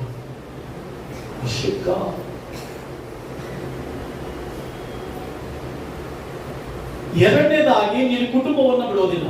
ಮನೆಯಲ್ಲಿ ಆರಾಧನೆ ಮಾಡಕ್ಕೆ ಕುಟುಂಬವನ್ನು ಕೊಡೋದಿಲ್ಲ, ಕುಟುಂಬವನ್ನು ಬಿಡೋದಿಲ್ಲ. ಗಂಡ ಒಂದು ವೇಳೆ ಆರಾಧನೆ ಕೂತ್ಕೊಂಡ್ರೆ ಹೆಂಡತಿ ಅಡುಗೆ ಮನೆಯಲ್ಲಿ ಸೌಂಡ್ ಮಾಡ್ತಿರ್ತಾರೆ. ಒಂದು ವೇಳೆ ಗಂಡ ಹೆಂಡತಿ ಕೂತ್ಕೊಂಡ್ರೆ ಮಕ್ಕಳು ಮೊಬೈಲ್ ನಲ್ಲಿ ಬಿಸಿ ಆಗಿರ್ತಾರೆ. ಮಕ್ಕಳು ತಂದೆ ತಾಯಿಗಳು ಇನ್ನೇನು ಇರಬೇಕು ಅಂತ, ಇನ್ನೇನು ಸ್ತುತಿ ಮಾಡ್ಬೇಕಂದ್ರೆ ಗಂಡ ಮೊಬೈಲ್ ನಲ್ಲಿ ಬಿಸಿ ಇರ್ತಾನೆ. ಸೈತಾನನು ನಿಮ್ಮನ್ನ ಬಿಸಿಯಾಗಿ ಮಾಡ್ತಾ ಇದ್ದಾನೆ. ದೇವರನ್ನ ಆರಾಧಿಸದಂತೆ ನಾವು ತಿಳ್ಕೊಳ್ತೀವಿ, ಹೇಳೋದು ಬಹಳ ಬಿಸಿ, ನಾನು ಬಹಳ ಬಿಸಿ, ಬಹಳ ಕೆಲಸ ಮಾಡ್ತಾ ಇದ್ದೀನಿ, ಬಹಳ ಸಂಪಾದನೆ ಮಾಡ್ತಾ ಇದ್ದೀನಿ. ಅಯ್ಯ, ನೀನ್ ಎಷ್ಟೇ ಸಂಪಾದನೆ ಮಾಡಿದ್ರು, ಎಷ್ಟೇ ಬಿಸಿ ವ್ಯಕ್ತಿ ಆದ್ರೂ ಕೂಡ, once you leave this world, where is your eternal? ಒಂದು ಸಾರಿ ಲೋಕ ಬಿಟ್ಟು ಹೋದ್ಮೇಲೆ ನಿತ್ಯ ನಿತ್ಯ ಅಲ್ಲಿ ಆರಾಧನೆ ಇರೋದು. ದೇವರನ್ನ ಆರಾಧಿಸ್ತಾನೇ ಇರ್ಬೇಕು. Hallelujah hallelujah. ದಿನದ 24 ಗಂಟೆ ದೇವರನ್ನ ಆರಾಧಿಸ್ತಾನೆ ಇದ್ದಾರೆ. ಇಲ್ಲಿ ದೇವರನ್ನು ಆರಾಧಿಸು, ಇಲ್ಲಿ ದೇವರನ್ನು ಸ್ತುತಿಸು, ಇಲ್ಲಿ ದೇವರನ್ನ ಕೊಂಡಾಡು, ಕುಟುಂಬವಾಗಿ ದೇವರನ್ನ ಆರಾಧಿಸು. ಹಾಗಾಗಿ ಪ್ರಿಯ ದೇವರ ಮಕ್ಕಳೇ, ನಿನ್ನ ನಿರ್ಮಾಣಿಕನಾದ ದೇವರಿಗೆ ಸ್ತುತಿ ಸ್ತೋತ್ರಗಳನ್ನ ಸಲ್ಲಿಸಬೇಕು. ನೀನ್ ದೇವರನ್ನ ಆರಾಧಿಸಿಬಿಟ್ರೆ ಹೇಗೆ ದೇವರ ದಯ ಸಿಕ್ಬಿಡುತ್ತೆ ಅಂತಂದ್ರೆ, ಯೆಹೋಷಾಫಾಟನ ಒಂದು ಉದಾಹರಣೆ. ಯೆಹೋಷಾಫಾಟನ ಆಸ್ಥಾನದಲ್ಲಿ ಎಲ್ಲ ಖಾಲಿ ಆಗ್ಬಿಟ್ಟಿರುತ್ತೆ. ಯೆಹೋಷಾಫಾಟನ ಆಸ್ಥಾನದಲ್ಲಿ ಅವರ ಬೊಕ್ಕಸವೆಲ್ಲ ಖಾಲಿ ಆಗ್ಬಿಟ್ಟಿರುತ್ತೆ. ಏನು ಇರಲ್ಲ, ಝೀರೋ, ಎಲ್ಲ ಝೀರೋ. ಆ ಸಮಯದಲ್ಲಿ ಯುದ್ಧಕ್ಕೆ ಬಂದ್ಬಿಡ್ತಾರೆ. 3 ಕಡೆಗಳಿಂದ ಯುದ್ಧಕ್ಕೆ ಬಂದ್ಬಿಟ್ಟಾಗ ಪಾಪ ಇವ್ರ ಕತೆ ಏನಾಗ್ತದೆ, ಏನ್ ಮಾಡ್ಬೇಕು ಗೊತ್ತಿಲ್ಲ. ದೇವರು ಹೇಳ್ತಾರೆ ಬರೀ ಆರಾಧಿಸುವಂತ, ಬರೀ ಏನ್ ಮಾಡೋದ್ರು, ಆರಾಧಿಸು, ಯೆಹೋವನಿಗೆ ಕೃತಜ್ಞತಾ ಸ್ತುತಿ ಮಾಡ್ರಿ, ಆತನು ಒಳ್ಳೆಯವನು, ಆತನ ಕೃಪೆ ಶಾಶ್ವತ ಮಾಡಿ. ಯೆಹೋವನು ಒಳ್ಳೆಯವನು, ಆತನ ಕೃಪೆ ಶಾಶ್ವತವಾದದ್ದು, ಆತನಿಗೆ ಕೃತಜ್ಞತಾ ಸ್ತುತಿ ಮಾಡ್ರಿ ಎಂಬುದಾಗಿ ದೇವರನ್ನು ಆರಾಧಿಸುದು, ದೇವರನ್ನು ಸ್ತುತಿಸುದು. ಸ್ತುತಿಸ್ತಾ ಸ್ತುತಿಸ್ತಾ ಸ್ತುತಿಸ್ತಾ ಎಲ್ಲಾ ಶತ್ರುಗಳನ್ನ ದೇವದೂತರು ಬಂದು ಸಂಹಾರ ಮಾಡ್ತಾರೆ. ಯುದ್ಧ ಮಾಡಲಿಲ್ಲ, ಒಂದು ಕತ್ತಿ ಹಿಡಿಯಲಿಲ್ಲ, ಒಬ್ಬನ ಚುಚ್ಚಲಿಲ್ಲ, ಒಬ್ಬನ ತಲೆ ಕಡಿಯಲಿಲ್ಲ ರಾಜನಾಗಿ. ಆದ್ರೂ ಕೂಡ ಅವನ ಬೊಕ್ಕಸುಗಳು ತುಂಬಲ್ಪಟ್ಟವಂತೆ, ಅವನ ಜೀವಿತ ಆಶೀರ್ವದಿಸಲ್ಪಡ್ತು. ಅಯ್ಯ, ಎಷ್ಟೋ ಸಾರಿ ನಾವು ಅನ್ಕೊಳ್ತೀವಿ, ನಾನು ಒಂದೇ ಸಾರಿ ಪರಲೋಕದಷ್ಟು ದೊಡ್ಡವನಾಗ್ಬಿಡ್ಬೇಕು, ದೊಡ್ಡ ಶ್ರೀಮಂತನಾಗ್ಬಿಡ್ಬೇಕು, ದೊಡ್ಡ ಶ್ರೀಮಂತನಾಗ್ಬಿಡ್ಬೇಕು, ದೊಡ್ಡ ಎಲ್ಲ ಕೋಟ್ ಗಿಟ್ ಹಾಕೊಂಡು ಹಣ. ದೇವರಿಂದ ಅಲ್ಲದೆ ನೀ ಜೀವಿತದಲ್ಲಿ ಏನ್ ಮಾಡ್ಲಿಕ್ಕೆ ಸಾಧ್ಯ ಇಲ್ಲ. ಆರಾಧಿಸಿ ನೋಡು, ದೇವರನ್ನ ಆರಾಧಿಸಿ ನೋಡು. ಆದಂತ ಆಶೀರ್ವಾದಕ್ಕಾಗಿ ಆರಾಧಿಸಬೇಡ, ಆಶೀರ್ವದಿಸುವ ಅದು ದೇವರನ್ನ ಆರಾಧಿಸಿ. ಐಶ್ವರ್ಯಕ್ಕಾಗಿ ಆರಾಧಿಸಿ, ನನ್ಗೆ ಐಶ್ವರ್ಯ ಸಿಕ್ಕಂತ ಡೂಪ್ಲಿಕೇಟ್ ಆಗಿ ಆರಾಧನೆ ಮಾಡ. ಯಾರೋ ಒಬ್ರು ಫ್ಯಾಮಿಲಿ ಆರಾಧನೆ ಮಾಡ್ತಾ ಇದ್ರಂತೆ, ಫ್ಯಾಮಿಲಿಯಾಗಿ ದೇವರನ್ನ ಆರಾಧಿಸ್ತಾ ಇದ್ರಂತೆ. ಅಪ್ಪ ಅಮ್ಮ ಆತ್ಮಗಳಿಗಾಗಿ ಪ್ರಾರ್ಥನೆ ಮಾಡ್ತಿದ್ರಂತೆ. ಮಗಳು ಅಪ್ಪ ನನ್ನ ಎಜುಕೇಶನ್ ಆಶೀರ್ವಾದ ಮಾಡೋದು ಪ್ರಾರ್ಥನೆ ಮಾಡ್ತಿದ್ದಂತೆ. ಗಂಡು ಮಗ ಏನ್ ಪ್ರಾರ್ಥನೆ ಮಾಡ್ತಂತೆ, ಏಸಪ್ಪ, ಅವ್ರ ಅಪ್ಪ ಹೇಳಿದ್ರಂತೆ, ನೀನ್ ಪ್ರಾರ್ಥನೆ ಮಾಡ್ಬೇಕು, ಪ್ರಾರ್ಥನೆ ಮಾಡಿದ್ರೆ ದೇವ್ರು ಕೊಡ್ತಾರೆ, ಆರಾಧನೆ ಮಾಡಿದ್ರೆ ದೇವ್ರು ಕೊಡ್ತಾರೆ. ಅದಕ್ಕೆ ಇವ್ನು ಯೋಚನೆ ಮಾಡಿದಂತೆ, ನಮ್ಮ ಅಪ್ಪ ಹೇಳೋವನ್ನೇ ಪ್ರಾರ್ಥನೆ ಮಾಡ್ತಾರೆ ಅಂತ ಹೇಳಿ ಪ್ರಾರ್ಥನೆ ಮಾಡ್ತಾ ಮಾಡ್ತಾ ಪಾಪ ಅಪ್ಪ ಅಮ್ಮ ಎಲ್ಲ ಪ್ರಾರ್ಥನೆ ಮಾಡ್ತಾ ಇದ್ರಂತೆ. ಆರಾಧನೆ ಮಾಡ್ತಾ ಮಾಡ್ತಾ ಈ ಕಣ್ ಬಿಟ್ಟು ನೋಡ್ದಂತೆ, ಒಂದ್ ಕಣ್ ಮುಚ್ಕೊಂಡು ಈ ಕಣ್ಣಿಗೆ ತೆಗೆದು ನೋಡ್ದಂತೆ. ಅವ್ರ ಅಪ್ಪನ ಪರ್ಸ್ ಅಲ್ಲಿ ಕೆಳಗಡೆ ಇತ್ತಂತೆ. ಅವ್ರ ಅಪ್ಪನ ಪರ್ಸ್ ಎತ್ಕೊಂಡು ದುಡ್ಡೆಲ್ಲ ಜೋಬಲ್ಲಿ ಇಟ್ಕೊಂಡು, ಆರಾಧನೆ ಏಸಪ್ಪ, ಅವ್ರಿಗೆ ದುಡ್ಡು ಕೊಡ್ಬೇಕಾಗಿ ಸ್ತೋತ್ರ ಏಸಪ್ಪ, ಸೈಕಲ್ ಕೊಡ್ಲಿಕ್ಕೆ ಸ್ತೋತ್ರ ಏಸಪ್ಪ. ಆಮೇಲಂತೂ ಎಲ್ಲರೂ ಮನೆಗೆ ಹೋದಂತೆ ಅವ್ರ ಅಪ್ಪ ನೋಡ್ಕೊಂಡಿಲ್ಲ. ಆಮೇಲೆ ಪಾಪ ಬೆಳಗ್ಗೆ ಅವ್ರ ಅಪ್ಪ ಕೆಲ್ಸಕ್ಕೆ ಅವ್ರು ಕಾಣೋದ್ರು. ಇವನು ಸೈಕಲ್ ಶಾಪ್ ಹೋಗಿ ಸೈಕಲ್ ಕೊಡ್ಕೊಂಡು ಬಂದಂತೆ. ಆಗ ಅಪ್ಪ ಸಾಯಂಕಾಲ ಬಂದು ಹೇಳುತ್ತಂತೆ, ಏನೋ ಮಗನ ಸೈಕಲ್ ತಂದಿದ್ಯಾ ಅಂದ್ರೆ, ಏಸಪ್ಪ ಕೊಟ್ರು, ನೀವ್ ಹೇಳ್ದಲ್ಲ ಆರಾಧನೆ ಮಾಡುವಂದಾಗ ಆರಾಧನೆ ಮಾಡಿದೆ, ಅದಕ್ಕೆ ಸೈಕಲ್. ಅವರಪ್ಪ ಪರ್ಸ್ ತೆಗೆದು ನೋಡಿಸ್ತಾರಂತೆ, ಅಲ್ಲಪ್ಪ, ನೀನ್ ದೇವರನ್ನ ಸರಿಯಾದಂತೆ ಆರಾಧಿಸ್ಲಿಲ್ಲ, ನಾನ್ ಕಾಸು ಕದ್ಕೊಂಡು ಸೈಕಲ್ ತಗೊಂಡ್ ಬಂದಿದ್ಯಾ, ನಿನ್ನ ಆರಾಧನೆ ದೇವ್ರ ಮೆಚ್ಚಲ್ಲ. ಎಷ್ಟೋ ಜನರು ಜೀವನದಲ್ಲಿ ಹಂಗೇನೆ, ಆಶೀರ್ವಾದ ಸಿಕ್ಬಿಡ್ಲಿ ಅಂತ ಆರಾಧನೆ ಮಾಡಬೇಡ, ಆಶೀರ್ವದಿಸುವ ಆತನನ್ನು ಪೂರ್ಣ ಹೃದಯದಿಂದ ಆರಾಧಿಸು, ಪೂರ್ಣ ಮನಸ್ಸಿನಿಂದ ದೇವರನ್ನು ಆರಾಧಿಸು. ಐಶ್ವರ್ಯಕ್ಕಾಗಿ ಯೇಸುವನ್ನು ನಂಬೇಡ, ಐಶ್ವರ್ಯವನ್ನು ಕೊಡುವ ಆತನಾದ ದೇವರ ಮೇಲೆ ಪೂರ್ಣ ನಂಬಿಕೆ ಇಟ್ಟು ಬದುಕು. ಪೂರ್ಣ ನಂಬಿಕೆ ಇಟ್ಟು ದೇವರನ್ನ ಆರಾಧಿಸೋದಕ್ಕೆ ಒಪ್ಪಿಸಿಕೊಟ್ಟಿದೆಯಮ್ಮ. ಯಾವುದೇ ಫಂಕ್ಷನ್ ಇರಲಿ, ಯಾರನ್ನ ದೇವರು ಉನ್ನತವಾದ ರೀತಿಯಲ್ಲಿ ಆಶೀರ್ವದಿಸ್ತಾರೆ ಅಂದ್ರೆ, ಭಾನುವಾರ ಆರಾಧನೆ ತಪ್ಪಿಸಿ ನೀನ್ ಫಂಕ್ಷನ್ ಹೋದ್ರೆ ಅಲ್ಲಿಯೇ ನಿನ್ನ ದೇವರು, ಆ ಊಟವೇ ನಿನ್ನ ದೇವರು. ಕೆಲಸಕ್ಕೆ ಹೋದ್ರೆ ಆ ಕೆಲಸನೇ ನಿನ್ನ ದೇವರು. ಹಣಕ್ಕೋಸ್ಕರ ಹೋದ್ರೆ ಹಣವೇ ನಿನ್ನ ದೇವರು. ಅದು ನಿನ್ನ ದೇವರು ಆದ್ರೆ ಆಶೀರ್ವಾದ ಮಾಡುತ್ತಾ? ಹಣ ಯಾವಾಗಲೂ ನಮ್ಮ ಕೈನಲ್ಲಿ ಇರುತ್ತಾ? ಓಡೋಗ್ತಾ ಇರ್ತದೆ ಹಣ. ನಿಮಗೆ ಗೊತ್ತಾ ಹಣ ರನ್ನಿಂಗ್ ರೇಸ್ ಓಡುತ್ತೆ ಅಂತ? ಯಾರು ಓಡಲ್ಲ, ಅಷ್ಟು ದೂರ ಓಡುತ್ತೆ ಹಣ. ಯಾವ PT ಉಷನು, ಯಾವ ಅಥ್ಲೆಟ್ ಕೂಡ ಓಡದಂತ ಫಾಸ್ಟ್ ಆಗಿ ಓಡುವಂತದ್ದು ಯಾವ್ದಾದ್ರು ಇದೆ ಅಂತಂದ್ರೆ ಅದು ಹಣ. ಓಡ್ತಾ ಇರ್ತದೆ. ಹಣ ನಂಬ್ಕೊಂಡು ಜೀವಿಸಬೇಡ, ಕೆಲಸವನ್ನು ನಂಬ್ಕೊಂಡು ಜೀವಿಸಬೇಡ, ಬ್ಯಾಂಕ್ ಬ್ಯಾಲೆನ್ಸ್ ನಂಬ್ಕೊಂಡು ಜೀವಿಸಬೇಡ. ದೇವರನ್ನು ನಂಬಿ ಆತನ ಆರಾಧಿಸು. ಆತನು ಸದಾ ಕಾಲ ನಡೆಸುವ ಆತನು, ನಿರಂತರ ನಡೆಸುವ ಆತನು. ಆತನು ಯಾವಾಗಲೂ ನೀನು ನಡೆಸ್ತಾನ. ಆತನು every day, every second, every step he will guide you. So ನೀನು ಆರಾಧಿಸಬೇಕಾಗಿದ್ದು ಯಾರನ್ನ? ಸ್ತುತಿಸಬೇಕಾಗಿದ್ದು ಯಾರನ್ನ? ಕೊಂಡಾಡಬೇಕಾಗಿದ್ದು ಯಾರನ್ನ? ಮಹಿಮೆ ಪಡಿಸಬೇಕಾಗಿದ್ದು ಯಾರನ್ನ? ದೇವರನ್ನ. ದೇವರನ್ನ ಆರಾಧಿಸು, ಸೃಷ್ಟಿಕರ್ತರನ್ನ ಆರಾಧಿಸು. ಆತನ ಆರಾಧಿಸಿದ್ರೆ ದೇವರ ದಯೆ ನಿನ್ಗೆ ಉಂಟಾಗುತ್ತೆ. ದೇವರ ದಯೆ ನಿನ್ಗೆ ಉಂಟಾಗುತ್ತೆ. ದೇವರ ದಯೆ ನಿನ್ಗೆ ಉಂಟಾದ್ರೆ ಫಿನಿಶ್ಡ್. ಎಸ್ತೇರ್ ರಾಣಿಗೆ ದೇವರ ದಯೆ ಉಂಟಾಯ್ತಂತೆ. ಎಸ್ತೇರ್ ರಾಣಿ ಯಾರನ್ನು ನೋಡಲಿಲ್ಲ, ದೇವರನ್ನು ನೋಡಿದ್ಲು. ಎಲ್ಲರೂ ಲೇಪನ ಮಾಡ್ಕೊಳ್ತಾ ಇದ್ರು, ಹೀಗೆ ದೇವರನ್ನ ನೋಡಿದ್ಲು. ಆಕೆ ಸುವರ್ಣ ದಂಡ ಚಾಚಲ್ಪಟ್ಟು, ಅಹಷ್ವೇರೋಷ್ ರಾಜನ ಸುವರ್ಣ ದಂಡ ಚಾಚಲ್ಪಟ್ಟು ಆಕೆ ಮಹಾರಾಣಿಯಾಗಿ ಮಾರ್ಪಟ್ಲು. ನೀನು ಉದ್ಧಾರ ಯಾವ ಕೈನಲ್ಲೂ ಇಲ್ಲ ಸ್ವಾಮಿ. ಸಹೋದರಿ, ನಿನ್ನ ಉದ್ಧಾರ ಯಾವ ಕೈನಲ್ಲೂ ಇಲ್ಲ. ನಿನ್ನ ಅಭಿವೃದ್ಧಿ ಯಾವ ಮನುಷ್ಯನ ಕೈನಲ್ಲೂ ಇಲ್ಲ. Don't go according to your ಲಾ.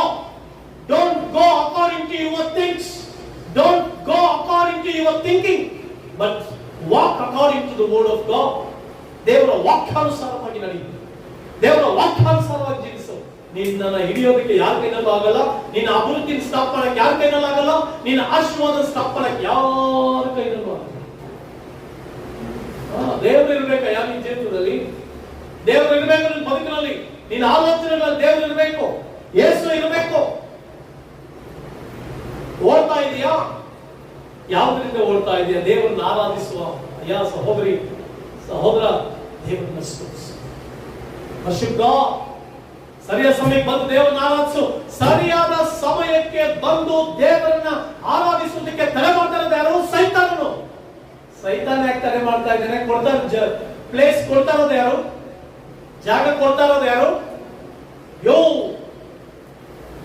ನೀನೇ. ಆರೋಗ್ಯ ಬೇಕಾ ಸಹೋದರಿ? ಸುಮ್ಮನೆ ಆರೋಗ್ಯ ಬೇಕು ಅಂತ ಊರೆಲ್ಲ ಹುಡುಕ್ಬೇಡ.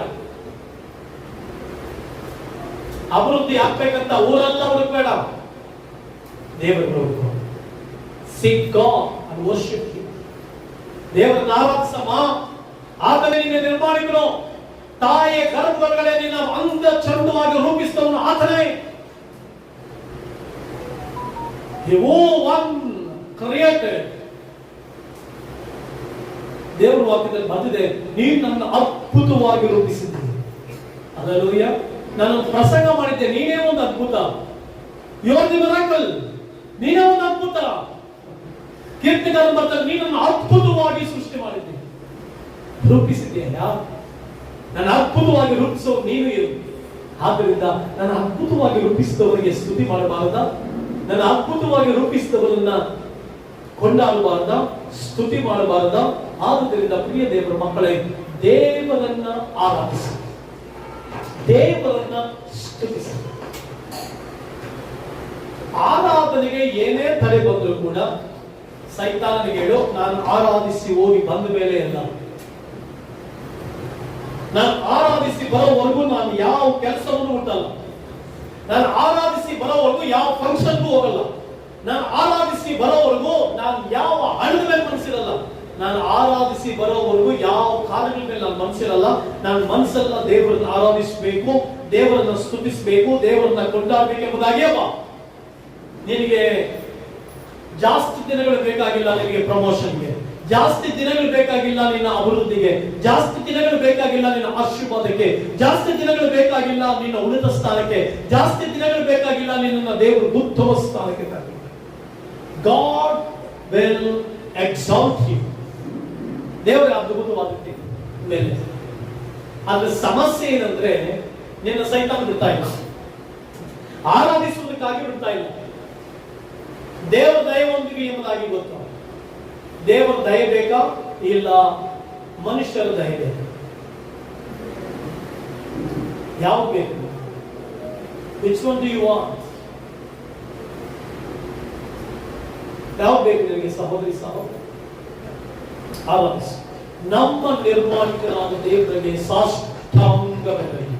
ಸಾಷ್ಟಾಂಗ ಇರಬೇಕಮ್ಮ, ಕಂಪ್ಲೀಟ್ ಸರೆಂಡರ್ ಆಗ್ಬೇಕು. ಸಾಷ್ಟಾಂಗ ಅಂದ್ರೆ ಏನ್ ಗೊತ್ತಾ? ವಾಟ್ಸ್ ದ ಮೀನಿಂಗ್ ಆಫ್ ಬೋ down? That means God doesn't like the partial surrender.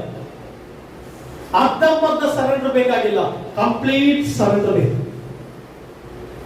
ಏನ್ ಬದುಕಲ್ಲ ಕಂಪ್ಲೀಟ್ ದೇವರಿಗೆ ಸರೆಂಡರ್ ಮಾಡಬೇಕು. ಸರೆಂಡರ್ ಆಗೋದು ಹೆಂಗೆ ಹೇಳಿ? ಹೆಂಗಮ್ಮ ಸರೆಂಡರ್ ಆಗೋದು? ಕಂಪ್ಲೀಟ್ ಸರೆಂಡರ್ ಆಗಬೇಕು. ಆಗ ದೇವರು ನಿನ್ನನ್ನ ಆಶೀರ್ವಾದ ಮಾಡ್ತಾನೆ. ಯಾರು ತಮ್ಮನ್ನ ಕಂಪ್ಲೀಟ್ ದೇವರಿಗೆ ಸರೆಂಡರ್ ಮಾಡಿ ಅದನ್ನು ಆರಾಧಿಸ್ತಾರೋ ಅವರ ಮೇಲೆ ದೇವರಿಗೆ ಪ್ರೀತಿ ಇದೆ, ಅವ್ರ ಮೇಲೆ ದೇವರಿಗೆ ಆಶೀರ್ವಾದ ಇದೆ. ಹಾಗಾದ್ರೆ ನೀನ್ ಕಂಪ್ಲೀಟ್ ಆಗಿ ದೇವರಿಗೆ ಸರೆಂಡರ್ ಮಾಡಿದೀಯಾ? ನಿನ್ನ ಜ್ಞಾನವನ್ನ ಸರೆಂಡರ್ ಮಾಡಿದೀಯಾ? ನಿನ್ನ ಆಶೀರ್ವಾದಗಳನ್ನ ಸರೆಂಡರ್ ಮಾಡಿದೀಯಾ? ನಿನ್ನ ಆಲೋಚನೆಗಳನ್ನ ಸರೆಂಡರ್ ಮಾಡಿದೀಯಾ? ಕಂಪ್ಲೀಟ್ ಸರೆಂಡರ್ ಆಗ್ಬೇಕು, ಅರ್ಧಂಬರ್ಧ ಇಲ್ಲ ಅಲ್ಲ. ನಿನ್ನ ನಿರ್ಮಾಣಕನಿಗೆ ಕಂಪ್ಲೀಟ್ ಸರೆಂಡರ್ ಆದಾಗ ಆ ಸೃಷ್ಟಿಕರ್ತನೇ ಆರಾಧಿಸ್ತಾನೆ. ಅದ್ಭುತ ದೇವರು ಅದನ್ನ ಸ್ತುತಿಸಿದಾಗ ನಿನಗೆ ಆಶೀರ್ವಾದಗಳನ್ನು ಕೊಡ್ತಾನೆ, ಉನ್ನತ ಸ್ಥಾನಕ್ಕೆ ಏರಿಸ್ತಾನೆ. ಹಾಗಾದ್ರೆ ಯಾಕೆ ಆರಾಧನೆಗೆ ತಡೆ? ಯಾಕೆ ಆರಾಧನೆಗೆ ಯಾಕೆ ಆರಾಧನೆಗೆ ಬರದೇ ಇಲ್ಲ? ಯಾಕೆ ಆರಾಧನೆ ಅಬ್ಸೆಂಟ್? ಬಿಕಾಸ್ ಸೈತಾನ ಚೆನ್ನಾಗಿ ಗೊತ್ತು. ನೀವು ಕೇಳಿದ್ರೆ ಫಸ್ಟ್ ಒಂದು ವಾರ ಏನ್ ಬಂದಿಲ್ಲ ಅಂದ್ರೆ ಏನು? ಒಂದು ವಾರ ಬಂದಿಲ್ಲ ಅಂದ್ರೆ ಏನು? ಏನ್ ಮಹಾ ಆಗ್ಬಿಡುತ್ತೆ? ಅಯ್ಯ, ಮಹಾ ಆಗ್ಬಿಡೋದೇನು ಇಲ್ಲ. ನೀ ದೇವರನ್ನ ಆರಾಧಿಸದೆ ಹೋದ್ರೆ ಆ ವಾರವೆಲ್ಲ ಗತಿ. ಭಾನುವಾರ ಒಂದು ದೇವರನ್ನ ಸ್ತುತಿ ಮಾಡು, ದೇವರನ್ನ ಕೊಂಡಾಡು, ದೇವರಿಗೆ ಪೂರ್ಣ ಭಕ್ತಿ ಇರು. ಆ ವಾರವೆಲ್ಲ ನಿನ್ನ ಬದುಕು. ಅದನ್ನ ಬಿಟ್ಬಿಟ್ಟು ತಾಯಿ ದೇವರನ್ನ ಆರಾಧಿಸೋದಿಲ್ಲ, ದೇವರನ್ನ ಸ್ತುತಿಸೋದಿಲ್ಲ, ದೇವರನ್ನ ಕೊಂಡಾಡೋದಿಲ್ಲ, ದೇವರಿಗೆ ಮಹಿಮೆ ಸಲ್ಲಿಸೋದಿಲ್ಲ. ಅದಕ್ಕೆ ಸೋಮವಾರದಿಂದ ಶನಿವಾರ ನಿನ್ನ ಬದುಕಿನಲ್ಲಿ ಎಲ್ಲ ಗುಂಪುಗಳಾಗ್ತದೆ. ಸೀಮಿತ ಇರೋದಿಲ್ಲ, ಆಲೋಚನೆಗಳಲ್ಲಿ ಸೀಮಿತ ಇರೋದಿಲ್ಲ, ಕಂಟ್ರೋಲ್ ಇರೋದಿಲ್ಲ. ದೇವರ ವಾಕ್ಯದ ಪ್ರಕಾರ ನಮ್ಮ ಕುಟುಂಬಗಳು ಕಂಟ್ರೋಲ್ ಇರೋದಿಲ್ಲ. ಭಾನುವಾರ ಇಲ್ಲಿ ಒಂದು ಪೂರ್ಣ ಶಕ್ತಿಯಿಂದ ಆರಾಧಿಸಿ, ಇಲ್ಲಿಂದ ಅಭಿಷೇಕ ಪಡೆದು ಮನೆಗೆ ಹೋಗಿ ತಿರುಗಿ ಆರಾಧಿಸ್ಬೇಕು. ನೀವು ಆರಾಧನೆಯ ಬೆಂಕಿ ಹೊತ್ತಬೇಕು. ವಾರ್ಷಿಪ್ ಇಸ್ ವೆರಿ ಇಂಪಾರ್ಟೆಂಟ್. ಆದ್ದರಿಂದ ಪ್ರಿಯ ದೇವರ ಮಕ್ಕಳೇ, ಕರ್ತನನ್ನ ಸ್ತುತಿಸ್ತಾ, ಆತನ ಆರಾಧಿಸುತ್ತಾ, ಆತನ ನಾಮವನ್ನ ಕೊಂಡಾಡುತ್ತಾ, ಆತನ ಆ ಸ್ತುತಿ ಮಾಡುವಾಗ ಸೋಮವಾರದಿಂದ ಶನಿವಾರ ಶತ್ರುಗಳನ್ನ ಸದೆ ಹೊಡೆಯುವಂಥದ್ದು ಶಕ್ತಿ ಇರುವಂಥದ್ದು ಆರಾಧನೆಗೆ. ಸ್ತುತಿಸಿದರೆ ಸೈತಾನ ನೋಡುವ, ಗೊಣಗಿದರೆ ತಿರುಗಿ ಬರುವ. ಸ್ತುತಿಸಿದರೆ ಸೈತಾನ ನೋಡುವ, ಗೊಣಗಿದರೆ ತಿರುಗಿ ಬರುವ. ಹಲ್ಲೆಲೂಯಾ. ಸ್ತುತಿ ಮಾಡಮ್ಮ, ಆರಾಧಿಸು. ಆರಾಧನೆಗೆ ಜಯ ಇದೆ, ಆರಾಧನೆಗೆ ಬಿಡುಗಡೆ. ಆರಾಧನೆಗೆ ಪ್ರಾಮುಖ್ಯತೆ ಕೊಡ್ರಿ, ಆರಾಧನೆಗೆ ಫಸ್ಟ್ ಪ್ರಿಫರೆನ್ಸ್ ಕೊಡ್ರಿ, ಪ್ರಾಮುಖ್ಯತೆ ಪ್ರಾಧಾನ್ಯತೆಯನ್ನು ಕೊಡ್ರಿ. ಆಗ ನೀವು ಆಶೀರ್ವದಿಸುತ್ತೀರಿ. ಕರ್ತನು ನಿಮ್ಮೆಲ್ಲರನ್ನ ಆರಾಧಿಸುವವರನ್ನಾಗಿ ಮಾರ್ಪಡಿಸಲಿ. ನಿಮ್ಮೆಲ್ಲರಿಗೂ ಆರಾಧಿಸುವುದಕ್ಕೆ ಆತನು ಜೀವನವನ್ನ ಕೊಡಲಿ, ಆತನು ಚೈತನ್ಯವನ್ನು ಕೊಡಲಿ ಎಂಬುದಾಗಿ ನಾನು ದೇವರಲ್ಲಿ ಪ್ರಾರ್ಥಿಸ್ತಾ, ನೀವೆಲ್ಲರೂ ದೇವರನ್ನ ಆರಾಧಿಸಬೇಕನ್ನೋ ನಮ್ಮ ಆಸೆ. ಆದುದರಿಂದ ನಾವು ಎದ್ದು ನಿಂತುಕೊಂಡಿರುವಾಗ ಸ್ವಲ್ಪ ಸಮಯ ದೇವರನ್ನ ಆರಾಧಿಸೋಣ. ಹಲ್ಲೆಲೂಯಾ.